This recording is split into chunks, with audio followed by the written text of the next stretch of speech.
ఈ జీవితంలో మనం కలుసుకునే ప్రతి బంధం శాశ్వతం కాదు.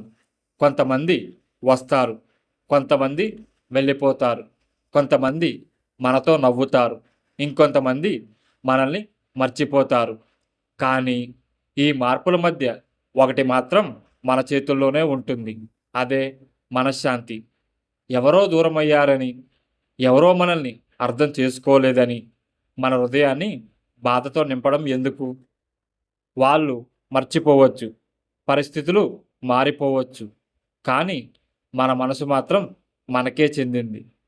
మనశ్శాంతి కోల్పోతే మన ఆనందం కోల్పోతాం. మన శక్తి తగ్గిపోతుంది. అందుకే ఎవరైనా వెళ్ళిపోతే వెళ్ళనివ్వు. ఎవరైనా నొప్పిస్తే వదిలేయి.